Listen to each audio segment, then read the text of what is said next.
never get enough of this guy.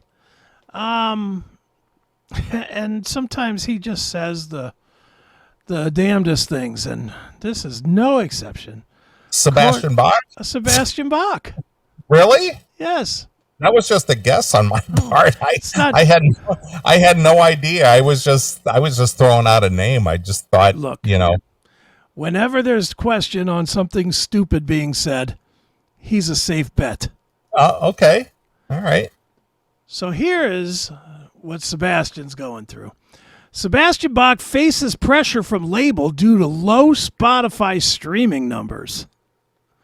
How does he face pressure from the label? The label's probably telling him, promote this shit more. You're not getting any streams. All right. So when I first heard that, I was thinking, write better songs. Yeah. But I mean, is it just that he doesn't talk it up enough? Is that what this is? Well, we'll read it. We'll read it and get into that part. But okay.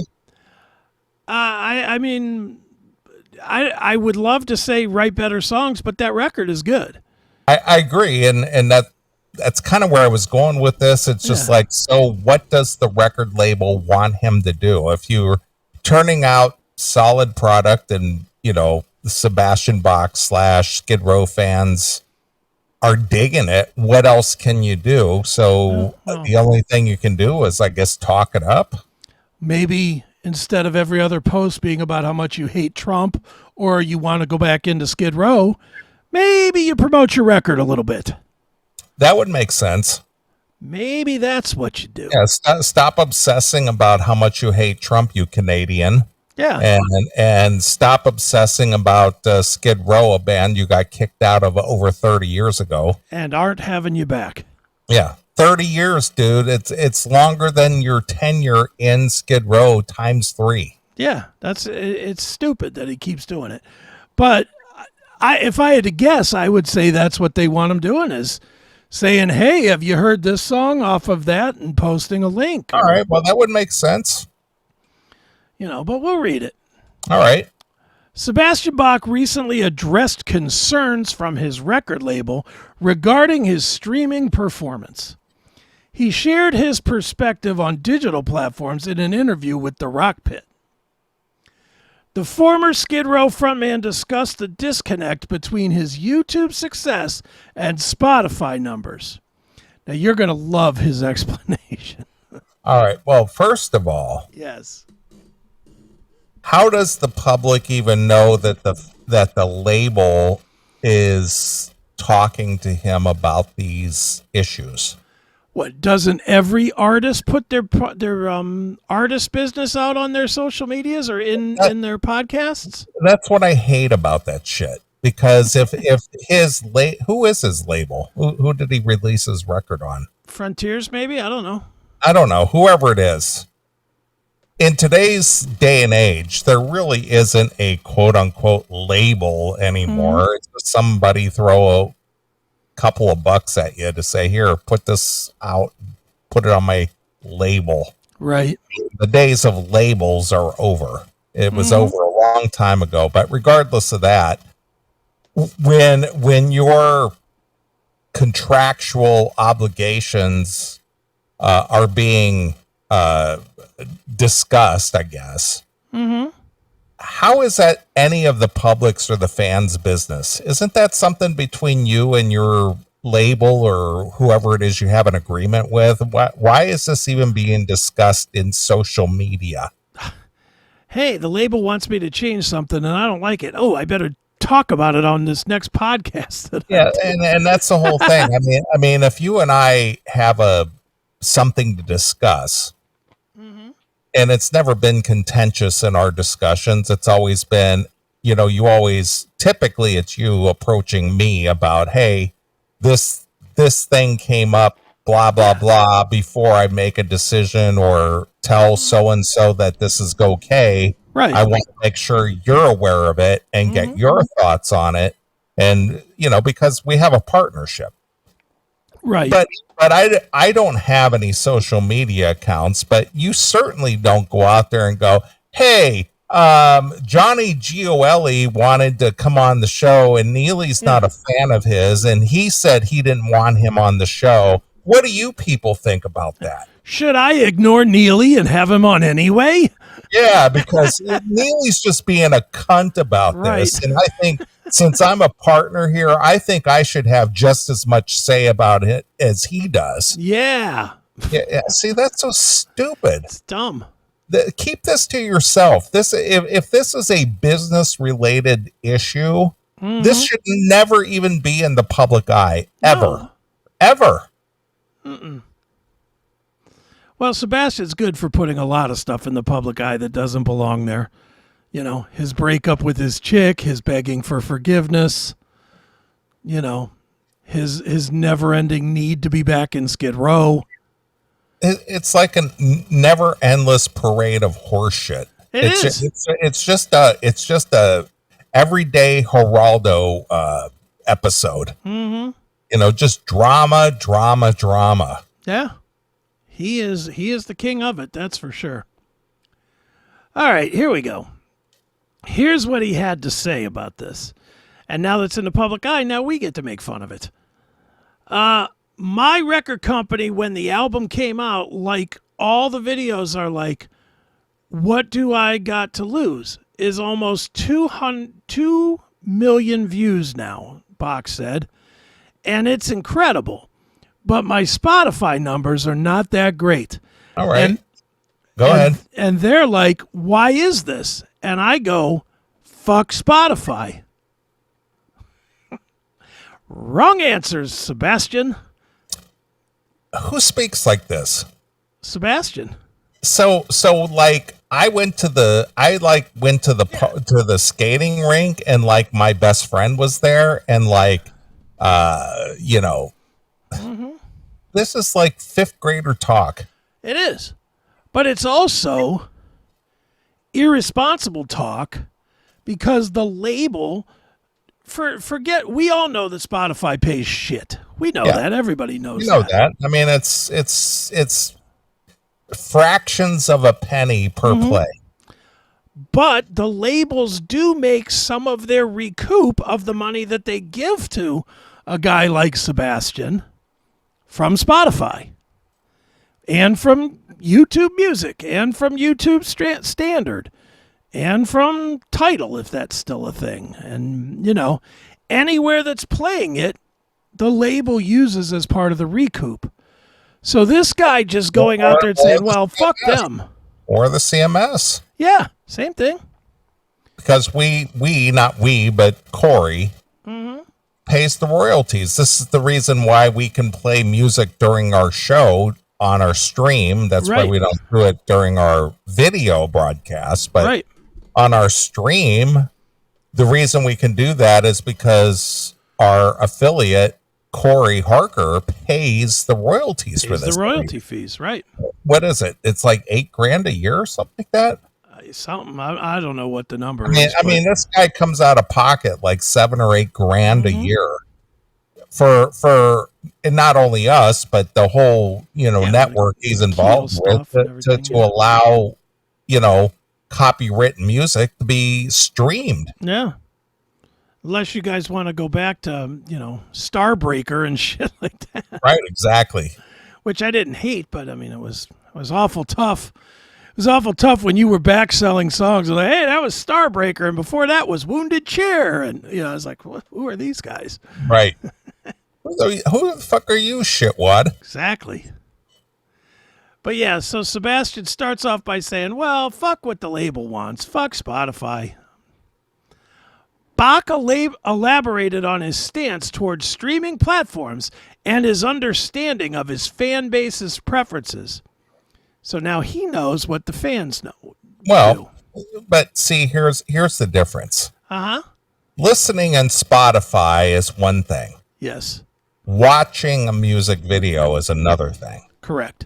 People like to watch stuff. They're not watching the music video because they like the song. It's like a soundtrack in a movie. You know, I could name a couple of songs, and I bet you it would make you envision a scene in a certain movie. Oh, sure, absolutely. And that's what it's related to. It's just like, oh, did you see the latest Sebastian Bach video? But you couldn't tell anybody about the song. No. You know about the Sebastian Bach video, and the song just goes along as a soundtrack to it. Yeah. And that's basically it. So you're just kind of watching a little mini movie, or Sure. kind of, but you're not listening to the song. So that just tells me people don't really care about the music. No, not especially. And the ones that do, he's not reminding them that there's new music. Right. Are you ready to shred? CMS Rocks is your 24/7 heavy metal fortress. We bring you the best of metal, from classic anthems to the latest shredders. Experience Metal Shop Mondays and catch the Classic Metal Show replay every Wednesday. Why pay for metal when CMS Rocks blasts the best, heaviest tunes all day, every day? Tune in now, wherever you are, on your phone or any device at www.cmsradio.net. Don't drop cash on streaming. Let CMS Rocks destroy your speakers with the ultimate metal playlist. Tune in now at www.cmsradio.net and get your face ripped off. I mean, to me, that's the biggest deal of it all. If you have a new record out, you should be beating the door down with it. I'll give it to the younger bands of all.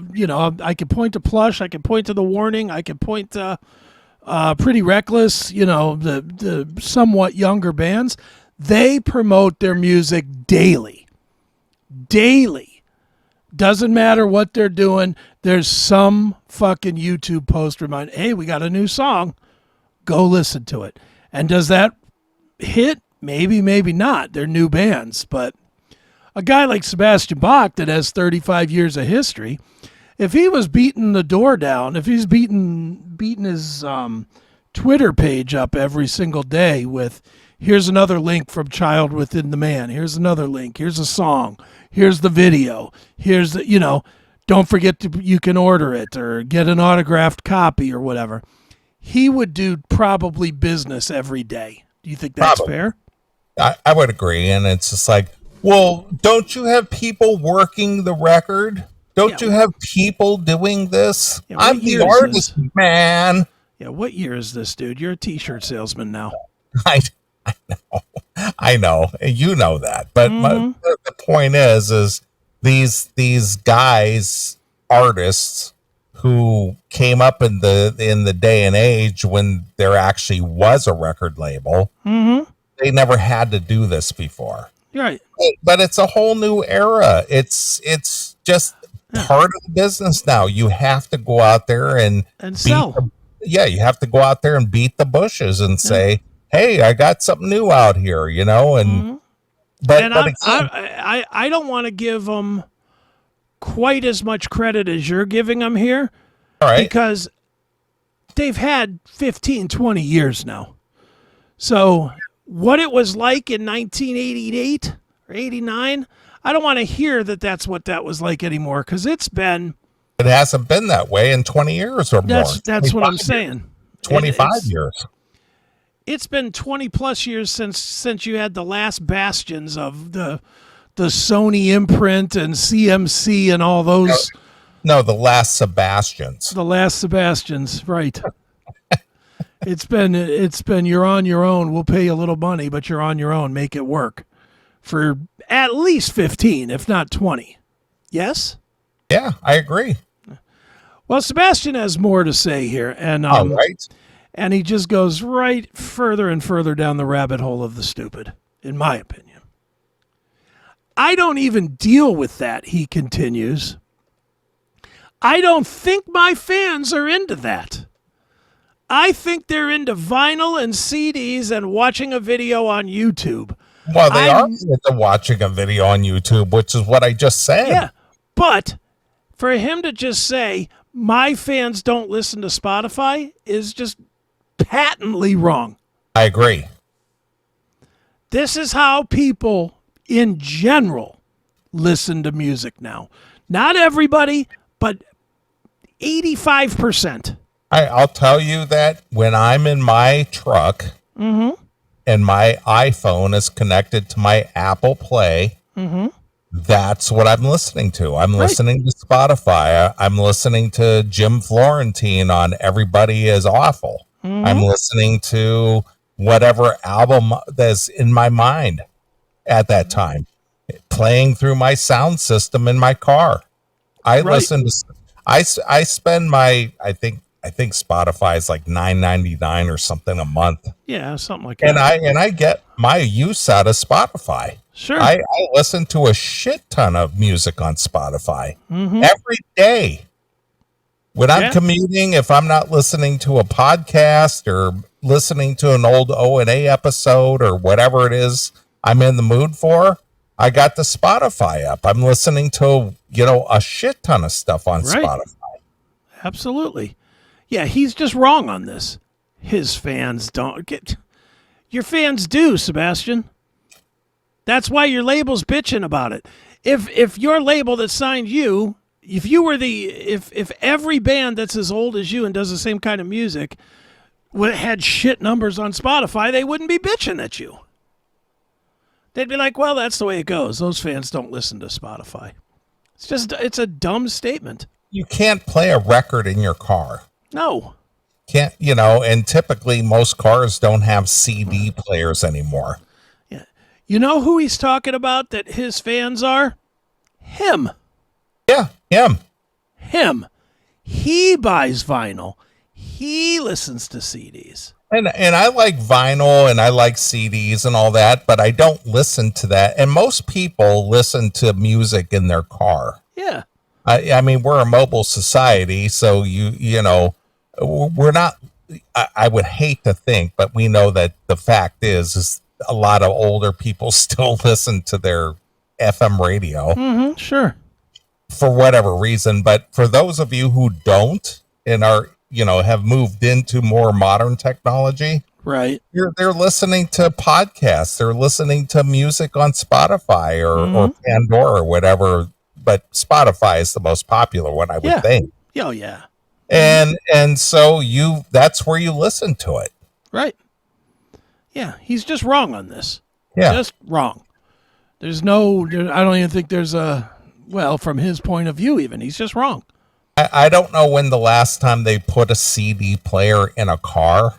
It's got to be, 20 some plus years ago.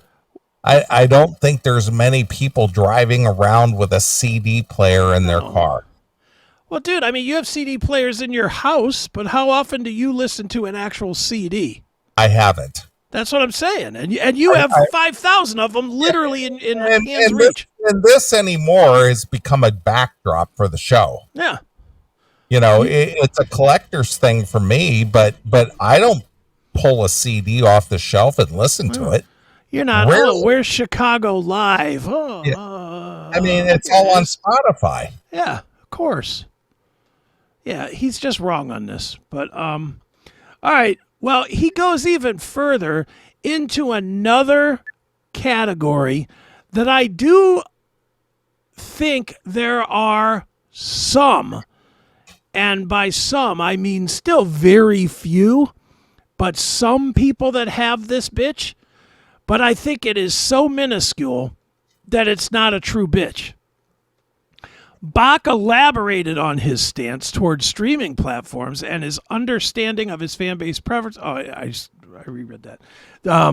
The vocalist also criticized the audio quality of streaming services compared to traditional formats.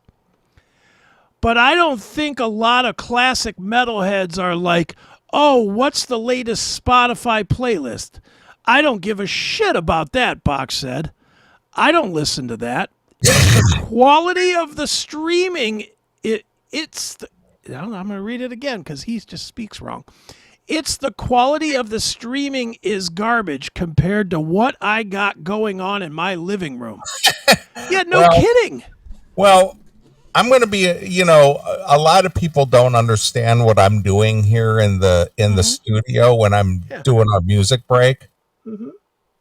I'm playing music between MP3s and Spotify. Right. And sometimes YouTube. Mm-hmm. I will bet you that none of you know which is which. No, of course not. None of you know. You don't know when I'm playing an MP3 off of my hard drive directly, or whether I'm playing a song directly off of Spotify, or whether I'm playing something off of YouTube. You know, you guys have no idea which is which. No, and almost never, I don't care which one you're using, almost never do you hear it and go, well, that just sounds terrible. Yeah, it doesn't sound as warm as my turntable. You know Shut up. You know who says that? The fucking guys like Mayor Applebaum that are looking at a wave file and going, this is too high, this is too bricked. It needs to be lower so we could get all the flavors and all, you know, the shit that producers do and mixers and whatnot. And I'm sure Sebastian, with his Bose 301s in his living room, you know, on his Audio Vox stereo that he's had since 1986. I'm sure it sounds wonderful, but I guarantee you if you blindfolded him and just played songs at random, he wouldn't know the difference. Do you agree? I agree. Yeah, he's just, but again, it's all about him. Right. It's not as good as what I've got going on in my living room. Well, I'm an aficionado. Yeah. And let me tell you, you know, this is like people who swill wine. Right. You know, this has got a good, this has got a good nose, and it's got good legs, and it's got the, and it's like, enough already. Yeah. Does it taste good or doesn't it? Yeah. I don't want to hear your alleged thoughts about the tension of the wine. Fuck off. There's no tension in your wine. Right. Shut up. Ugh. Bach's frustrations reflect broader industry tensions. Record labels increasingly prioritize streaming metrics to measure artist success and commercial viability. Right. Yeah, because that's measurable. And we talked about this earlier tonight. We went through some 38 special songs. We went, this has got 209 million plays. Mm-hmm. This song's got Mike Tramp. We talked about that. Yeah. How many plays each one of these songs had. And that is a metric as to how popular or how often a certain song or a certain record is played. Sure. Yeah, I mean, and this is the way of 2025. I got news for you, Sebastian. No record label that gives you $10,000, $20,000, whatever it is to make a record, $100,000. I have no idea what the number is, but whatever that number is, I promise you that they're not hoping to recoup by selling autographed albums. That's not how they're looking to recoup, by vinyl sales. They are looking for streaming numbers. They are looking for tour merch. Give you a box of CDs that you can sign and sell on your tour. That's what they're looking to do. They want you to produce T-shirts that they can sell in their store. Isn't that what they all do? Basically, yeah. All right, well, this gets even better. You're going to love some of this. Chartmasters reported that Spotify currently dominates the streaming market. The platform accounts for the lion's share of the global recorded music sales at roughly 69%. 69%. All right, so that leaves just 30% other. And basically Sebastian is ignoring 70% of his potential sales. All right.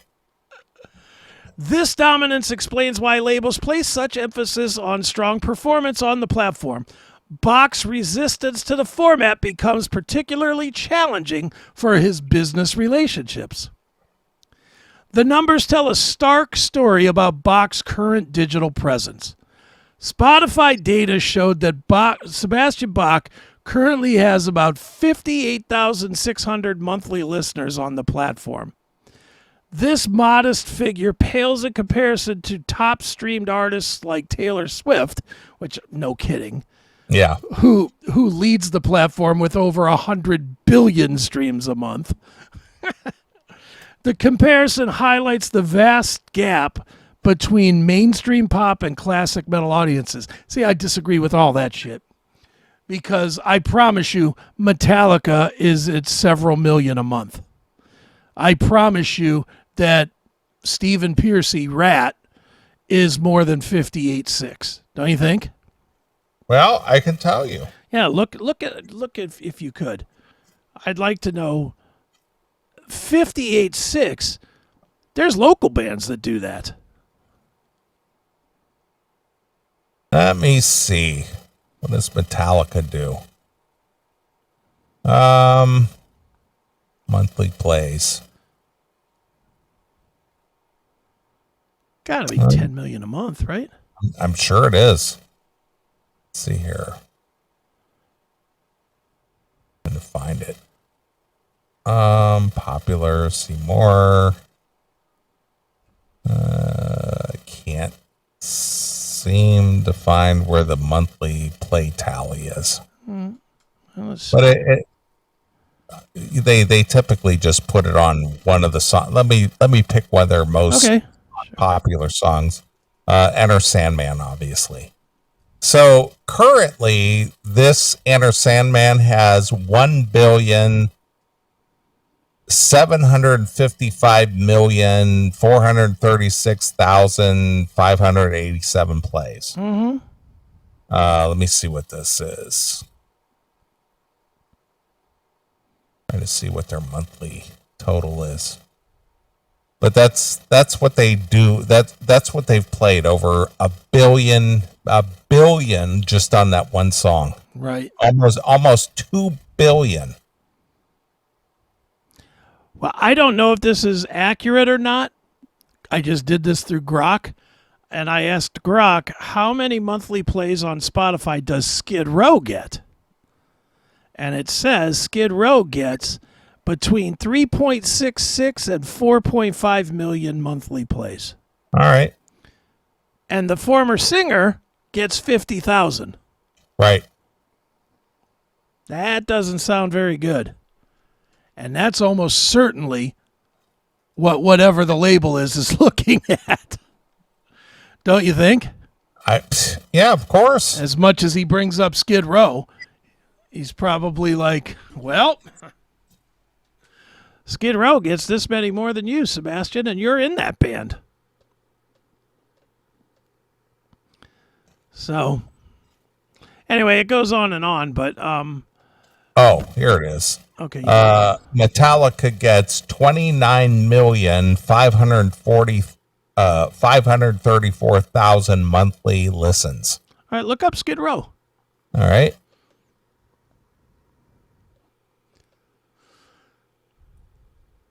Skid Row. All right.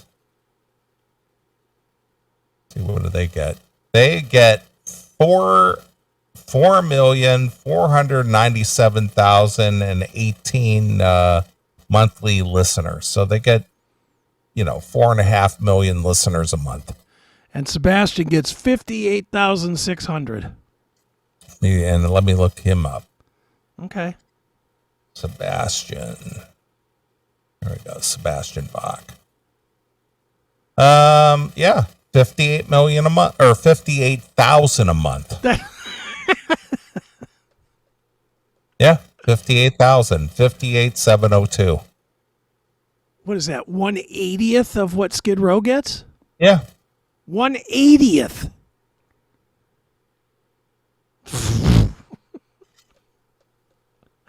That's a big difference, man. Yeah.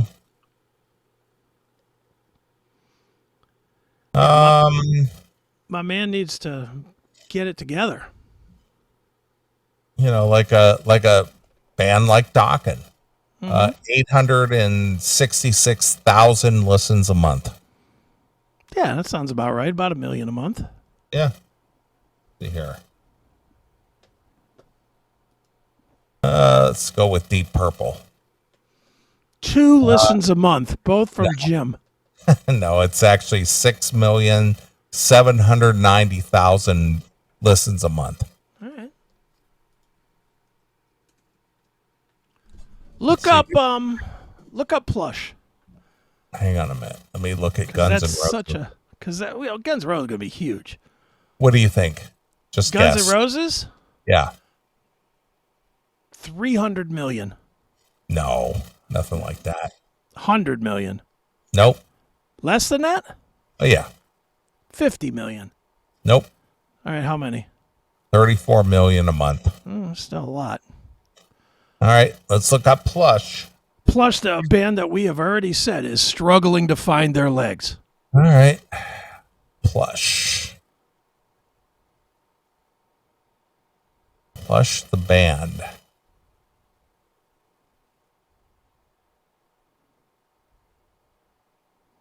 Let's see here. Here we go. The girl band. 63,000 a month. So they're doing more than Sebastian Bach. Yeah. And they are a band that I think we can safely say has not gotten their footing. They have no name recognition at all. That's what I mean.